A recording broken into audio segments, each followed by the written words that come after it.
several prestigious awards, Maya Angelou couldn't escape the nagging doubt that she hadn't really earned her accomplishments. Albert Einstein experienced something similar. He described himself as an involuntary swindler whose work didn't deserve as much attention as it had received.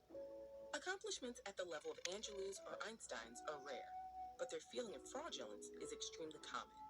Why can't so many of us shake feelings that we haven't earned our accomplishments, or that our ideas and skills aren't worthy of others' attention? Psychologist Pauline Rose Clance was the first to study this unwarranted sense of insecurity. In her work as a therapist, she noticed many of her undergraduate patients shared a concern. Though they had high grades, they didn't believe they deserved their spots at the university. Some even believed their acceptance had been an admissions error. While Clance knew these fears were unfounded, she could also remember feeling the exact same way in graduate school. She and her patients experienced something that goes by a number of names: imposter phenomenon, imposter experience, and imposter syndrome. Together with colleague Suzanne Imes, Clance first studied imposterism in female college students and faculty. Their work established pervasive feelings of fraudulence in this group. Since that first study, the same thing has been established across gender, race, age, and a huge range of occupations, though it may be more prevalent and disproportionately affect the experiences of underrepresented or disadvantaged groups.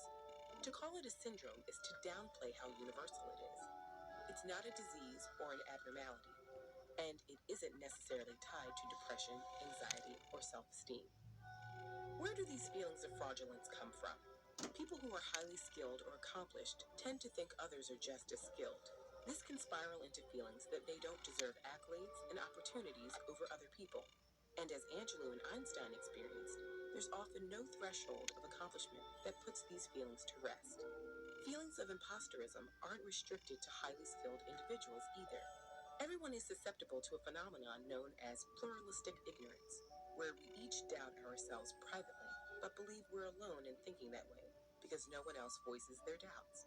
Since it's tough to really know how hard our peers work, how difficult they find certain tasks, or how much they doubt themselves, there's no easy way to dismiss feelings that we're less capable than the people around us. Intense feelings of imposterism can prevent people from sharing their great ideas or applying for jobs and programs where they'd excel. At least so far, the most surefire way to combat imposter syndrome is to talk about it. Many people suffering from imposter syndrome are afraid that if they ask about their performance, their fears will be confirmed. And even when they receive positive feedback, it often fails to ease feelings of fraudulence. But on the other hand, hearing that an advisor or mentor has experienced feelings of imposterism can help relieve those feelings. The same goes for peers. Even simply finding out there's a term for these feelings can be an incredible relief. Once you're aware of the phenomenon, you can combat your own imposter syndrome by collecting and revisiting positive feedback. One scientist who kept blaming herself for problems in her lab started to document the causes every time something went wrong. Eventually, she realized most of the problems came from equipment failure and came to recognize her own competence. We may never be able to banish these feelings entirely, but we can have open conversations about academic or professional challenges. With increasing awareness of how common these experiences are, perhaps we can feel freer to be frank about our feelings and build confidence in some simple truths. You have talent, you are capable, and you belong. Everyone can use a little extra kick of confidence sometimes.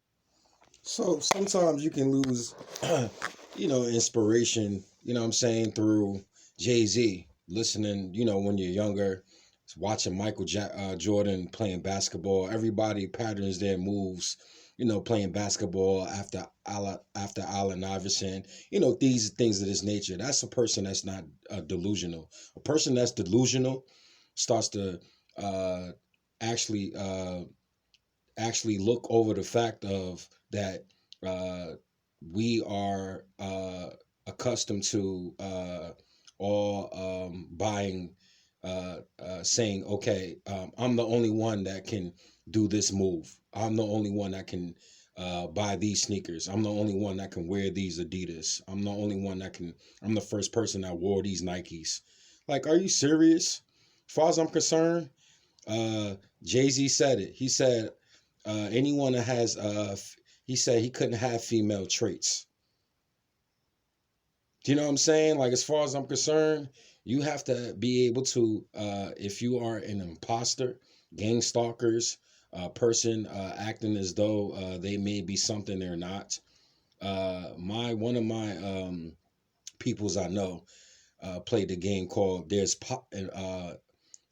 Imposters Among Us. There's a game called Imposters Among Us, and this life is actually a game. This Imposters Among Us in YouTube land, everywhere you go, there's imposters at your job. You know what I'm saying? I really picked apart, and I noticed actually there are gatekeepers that are behold everywhere, right? And you have psychics and you have tarot card readings and people that do these things. Now, I know for people that are enlightened individuals, quote unquote, buzzword is target individuals, they try to make the move before they make it. So, being said, someone can actually pose as someone else, meaning, let's say for instance, you get a job, right? And you're like, man, this person is kind of identical to how I talk or how I walk, female or male. Or you see someone that were in a relationship, female or male, and you're like, that those couples kind of reminded me of when I was with my significant other. I mean, this is life. You got to be able to roll with it. I'm not the only one that can wear a pair of Nikes. I'm not the only one that can wear a pair of Adidas. You know what I'm saying? So it's a syndrome. You have to be able to combat it with. You know what I'm saying? As far as I'm concerned, if let's say for instance, LeBron, right? He's great at passing the ball. He's great at shooting the ball, but he has team players. He has people on his team, right? If we're on the same team, then LeBron is going to make up for certain things that his other teammates don't have. He had Kyrie Irving, so him and Kyrie Irving, had to come together. So this is how I know when you have no solution and you come with pollution as a gang stalker. You know what I'm saying? Because gang stalkers like to pose as something they're not. They wish they can be. They wish they could be. Okay. So what is an imposter? It's a syndrome. How can combat it? I'm talking to my gang stalkers that pose as something they're not. Well, just be real with yourself and don't be delusional. Okay, you can't be the only one wearing a pair of Nikes or a pair of Adidas, or the only one having a job, or the only one being on unemployment, or the only one being employed, or the only one taking the bus, or the only one driving the car. There's many people among us. That's why there's a game called Imposters Among Us. Do your research. Do your research. Okay? And everybody needs to work on their skills. Everybody's not a great storyteller. Everybody's not a uh, great at delivering messages. So everybody do it their own way. We have several different people that are enlightened individuals that are called target individuals that do it their different way. Okay, but we all come up with solutions at the end of the day. If you're going to start to uh, categorize and start to point the finger at a individual, knowing that you come with you don't take your mask should have been off, but soon someone, hey, listen, you know it's not Halloween, right? Oh, my bad, I'm gonna take my mask off. There's just certain people that can make you a better person. So, to any imposters out here that's among us, just realize, take constructive criticism. It can help you be a better person and not be so erratic and be nervous when you start to try to draw the line in the sand and pick apart a female or a male if they are climbing up the ladder or have better intel or better insight or delivering a message, female or male, better than individual. Okay, I can't have female traits. There are a lot of men that have that. We do have certain maybe a smidget of it, but there's too much other stuff in this world. When there's a bunch of men in the room and the female walks in the room, I'm looking all the way at the female, not lusting at her. But I'm not looking at any of the guys in the room. I'm paying attention to that female. That's eye candy. We all do it. Males, we all do it. You're lying if you don't. So if you're an imposter to these gang stalkers that pose as something they're not, look yourself in the mirror, right? Michael Jackson said it. Look yourself in the mirror, okay, and see if it gets clearer, okay? Don't angle your stuff and be subliminal about it, because that's a bitch trait. That's a female trait. If you're an emotionalist, you're a iRobot. Go watch iRobot with Will Smith. You or I'll take it back to the old school, to the Wizard of Oz, okay? Where it had no heart. The lion had no this, the Tin Man had no that.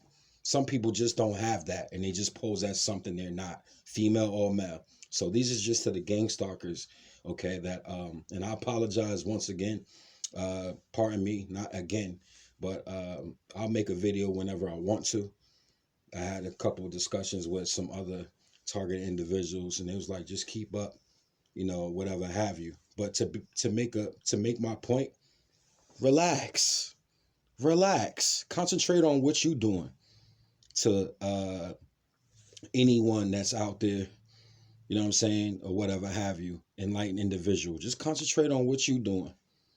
That's all that matters, because we all trying to bring it together. You know what I'm saying? We don't know what we all been through as far as being targeted, harassed, stalked, mocked, and scoffed. But there's one thing to be for sure. You know what I'm saying? Everything that's in the dark will come to the light. That's it. So either go get yourself some help if you feel as though that uh, you are not delusional and you're a gang stalker and you're posing as something you're not. Go get yourself some help. Do everybody a favor. How about that? Shalom.